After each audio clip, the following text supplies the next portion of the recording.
asking you about a little bit about the merger. So lots of mergers happening in the last few years, big ones. Right. Create complexities. Forget from an organizational standpoint. From a cyber standpoint, a lot of times there's crossover of tools, personnel, and so much more. How do you deal with that?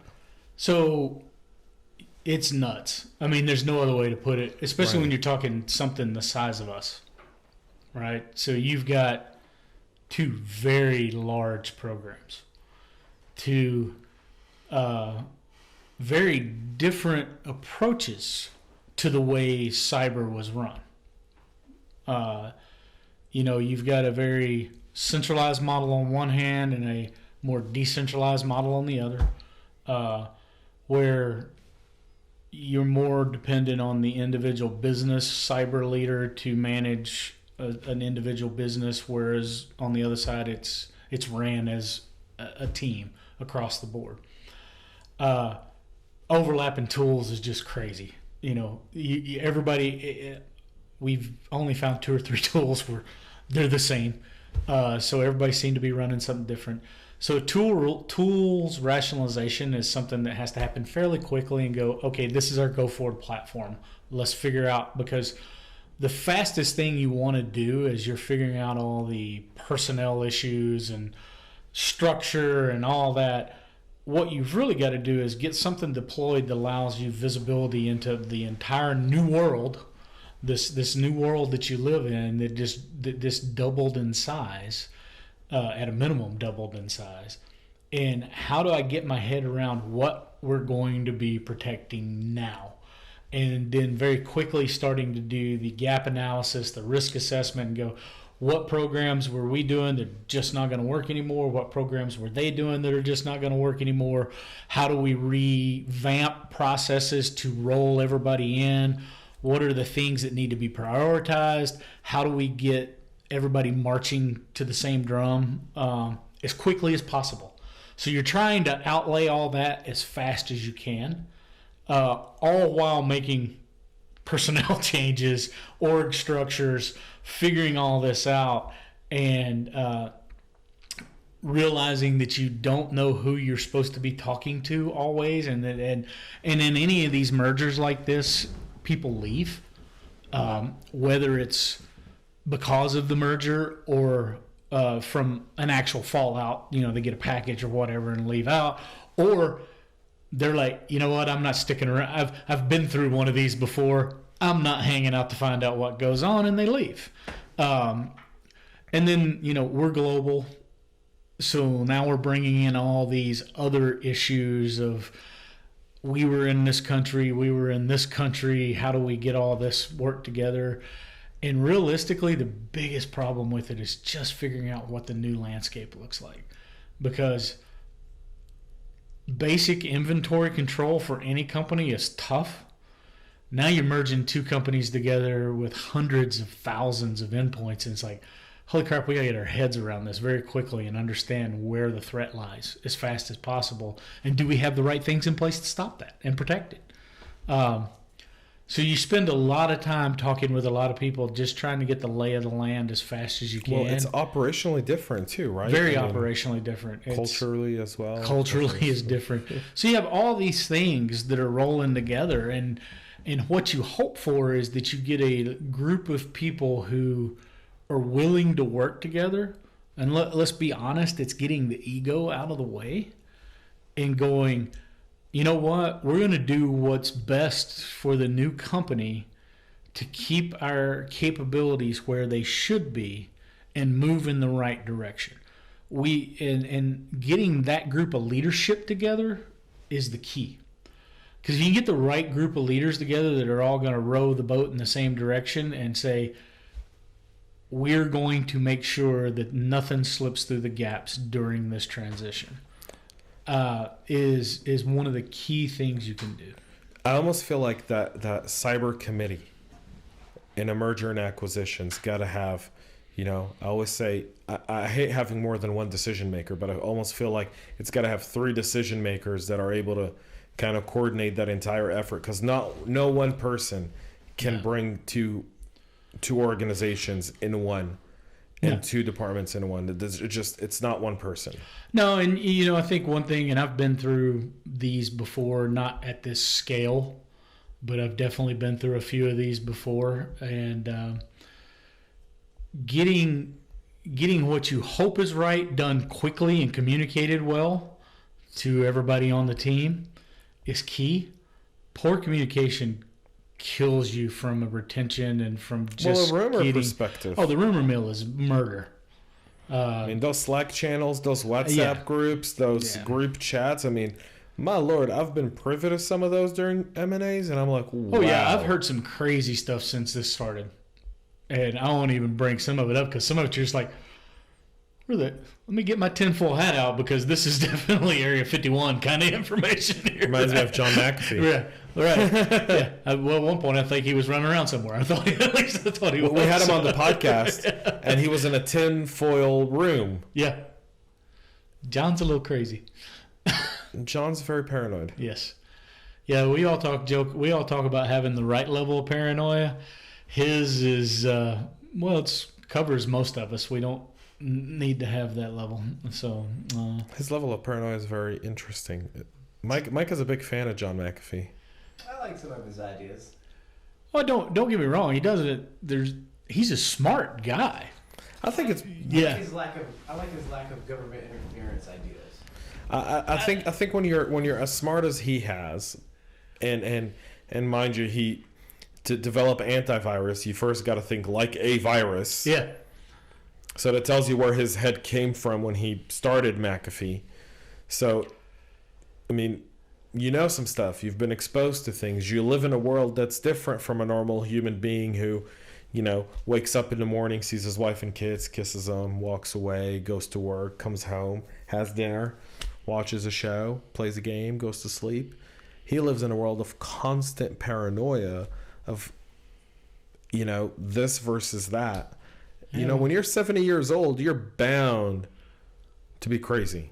I'm going to say, crazy and genius is a very, very fine line. The only difference between crazy and genius, you know what it is? A suit and a tie. Yeah. If you wear a suit and a tie, you're a genius.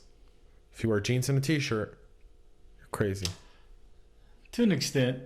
I think it's whether or not people will buy what you're selling. People tend to buy from a tie. Yeah. I was going to say, if you only reason I don't think that analogy plays too well now, there's too many people who are running tech companies that they only wear jeans and a t-shirt. Yeah. Too many. Yeah. I mean, but the fact remains is when you think of even cybersecurity legislation and privacy legislation, the senator from Oregon came out and said, "We're going to put CEOs of companies in jail," and you're like, what? Yeah. This got passed through your staffers? Well, there's a lot of stuff that those guys say on TV that's like, well, no, this is an actual bill. Who was not listening? Whose turn was it to write down that? Because they will read anything off the teleprompter. I'm Ron Burgundy. But you're right. I mean, just the merger thing. I mean, it's great. It's a unique opportunity. I mean, we are now the world's largest PCI organization. Congratulations. Yeah, it's quite an accomplishment. I'm not sure that's a congratulatory thing. Does the Guinness World Book of Records have largest PCI organization on the planet? Yeah, it probably says largest target on your back. Yeah, but I mean, it's just a huge undertaking and a huge opportunity because we're now destined to be right now the largest fintech company out there, right? We have such a unique opportunity to change the industry because of the resources we now have and the volume of people that we service. We can do things that can dramatically shift the banking and payments world because we hold enough data and we have enough customers that if we can do something well, we can globally shift the way people move money, the way people pay for things. So it's a really cool time. There's some really neat opportunities there. And then my paranoid cyber guy goes back and goes, holy shit, this is scary. Yeah. So let me ask you this then. Kind of wrapping up our conversation around zero trust. Yep. Buzzword? Yes. Possible? Not in its current form if you're an existing company. Meaning if I start a new company with zero trust? I think you have a better chance of establishing what could be considered zero trust from the ground up. Zero trust is not a technology issue. It's a people issue. It's a culture issue. It's a people issue. It's a people issue. And it's very difficult to take a 25, 30, 50, 100-year-old company that's been doing stuff the same way all the time and enforcing what would be a zero trust model. Zero trust is not new. No. The technology and how to do it is not new. But in the cyber realm... It's a buzzword. It's a buzzword. It's a buzzword, and it brings... There are parts of it that we definitely can do and probably should do. And we go back to the passwordless thing and not trusting people until we've been able to absolutely identify who they are before they have access to it. We can do that. We just got to do it in a way that is transparent and easy.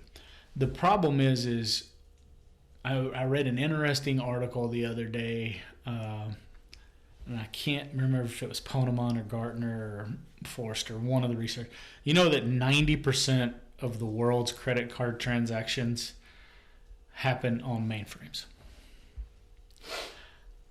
90% of all the world's credit card transactions still happen on mainframes. It is almost impossible to implement zero trust on a mainframe because of their legacy systems that were implemented in a way that you cannot go back and implement zero trust without breaking the way that the system works. And the cost to switch is prohibitive. It's not impossible. It's prohibitive. Do you feel like... So, I'll state my opinion. So you know where I come from. I think zero trust is not something that's doable in an organization. I feel like if you operate in a zero trust company, whether from the ground up or whether you're 50 years in and you're transitioning zero trust, you lose good people. Good people want to be trusted. Good people don't want to have to jump through so many hoops to authenticate. They want to defend the company and they want to protect the company. When you have good people, you've got people who are vigilant and aware. I agree with you. And I feel like it's another way to sell another shiny box. I agree with you on that, and that's why I said there are pieces of it that you can use that can be effective. Correct. And can be done in a way that doesn't piss your people off or piss your customers off. But it's also about messaging. It's all about messaging. It's all about messaging. I feel like cybersecurity internally, like a CISO, should have an internal communication marketing person. They should. And because most CISOs I know... We do have a cyber communication group. Yeah, well, I can tell you that I've met a lot of CISOs where I've been privy to some of their group conversations, like team meetings with not their cyber team, but like just a department. And I'm like, what are you doing? Stop. Yeah. Stop antagonizing these people, please, for the life of it. They're not going to do... No one wants to click the link. No. I think that's one thing we always have to remind ourselves. So it's funny you bring clicking the link up. We were having this conversation the other day about our phishing awareness training, since we've been talking about awareness today. And all of us have a phishing program at a certain level because we're required to. Right. And we were talking about it. I said, at what point does it become entrapment? Because if I wait till January and send an email, a basic email out that says, hey, Fiserv has decided for all the great work you do, the first 5 people to click on this link get free Super Bowl tickets. How many people do you think is going to click on it? 80%. Easy. And if I add a second layer to that makes them log in with credentials, and how many do you think are still going to log in? 78%. I'd say you're probably pretty close. I think it might be higher than that. because we do run some little drawings during the year for sports tickets already. So the ones we sponsor typically, right? And because we have our own suites and stuff like that for it. But when does that become entrapment? Can I be punitive on those users for clicking on that if I send that out? Well, and Right? And then it gets back to the carrot or the stick argument. Should we be offering a carrot or should we be beating them with a stick? You know, and again, it's a cultural issue. Right? I talked to some guys the other day. They said, our company, you click on it 3 times, you're getting fired. You fail 3 phishing exercises, you're fired. Fired. Right. Every time. Every time. That doesn't work everywhere. No. And especially if they can come back and go, I don't think anybody's thought of it, but if I come back and argue that you trapped me into clicking on it. Well, and that's the thing about phishing tests, right? Can you recreate a phishing email that would get someone to click? Because to do that, it's almost entrapment. Yeah. Oh, and I mean, it's easy to get someone to click on. Right. The question is, who do you reward? Too many people click on ones that you're like, holy crap, that's phishing. Don't click on that. And you're like, oh, yeah, let me click on that. To me, it's not about whether or not they click. It's what they do after. Yeah. And that's why I said you add that second layer. Did they actually put their credentials in and log in? Did they report it? Did they report it? And that's what we're talking about. One thing I'm looking at, because I run the phishing program, right, is should we instead reward people and track more the metric on who reported the phish, not necessarily how many people actually clicked on the link. Yeah, we want to know that people are clicking on it, and because I think it's pretty standard. Everybody thinks you're going to get it down to maybe below 14%, and you'll never get any lower than that. You can't. It's just almost impossible. It's job growth, right? You're always rotating employees. I mean, it's never the same. So if you've people. hit that threshold, it's like email open rate. Right. Now, where I think I see value of my phishing awareness program is actually doing good is I am seeing a higher rate of people click on that report phish button. Right. Right? Because that calling the help desk. Or calling the help desk. So now I need to be able to track that metric, and that's a more important metric than who clicked the link. Because now I can say my awareness program is actually working. Not that because if they just deleted the email, because it could just be like if you get as much email as I do a day, sometimes you just delete stuff. Hell, I got rules set up that certain emails just automatically go to the delete thing because I don't need to read them. Right? They're just notifications for something. But if I can say that my awareness has led to that increase in the number of people who report the phish or call the help desk and say, hey, this is a phishing email, then we can reward the people we can figure out some kind of gamification, some way to reward people, and that spreads, and now you get people competing with each other. And now you've actually created an awareness program that actually is doing something. What would be my question, though? My caveat on that is where you reward people who actually call in the help desk or report the phish. If all of a sudden your fail rate gets higher, so more people actually report it. We knew it was phishing, but we wanted to call the help desk because we want to get the reward. Right. I mean, and that's kind of like the balance of the program. Yeah, and I think it's definitely a fine line because people are people. Right. Some people want to manipulate the system. Go, I'm going to fail the phishing test so I can report it because I know this is phishing. Right. So I can enter a drawing for a $100 Amazon gift card. And you're like, no, that's not what we want you to do. Yeah. And it's finding that balance between phishing tests. Well, I think in that case, you get the ones who click the button before they click the link. Because you don't have to click the link to report the phish. So if they don't click the link and they report the phish, then they've recognized that the email is a phish. Right. Now, if they click the link and do nothing else but hit report, there's another metric. If they click the link, tried to log in, got the remedial training assigned, then click the report phish, we can go, okay, you're just trying to trying to game the system. Yeah. Right. So Ken, I want to say thanks for being here, buddy. Appreciate it as always. Ken Foster, Fiserv now. What's your official title with Fiserv? So I don't have a new title yet. It's still the same as it was. VP of Cyber I'm still Governance. running the global cyber risk program. So cyber risk and governance. So Well, the ultimate cyber badass, in my book, at least. Thank you for coming. I know this was a long drive for you to get here, so I do appreciate it. You know, as I said, I always enjoy these. So anytime. Awesome. Next time on bourbon, because that's my next goal. It's an easy way to get me there. Right. Well, that's my goal, though. I want to do this on bourbon. I just can't get enough people to agree to want to be on a podcast on bourbon. I think it has to be the subscription. Although John McAfee did it on tequila. Yeah, that's not surprising, actually. For those tuning in, this was a bonus content for the CyberHub Engage podcast. Make sure you subscribe, give us 5 stars, rate this podcast, share it with your friends and family, loved ones, even the people you don't like, because even they need to hear this stuff as well. Maybe they'll turn out to like you after all. That's it for today. This is James Azar signing out with CyberHub Engage. We'll be back with more CISO Saturday CISO Talk specials next week.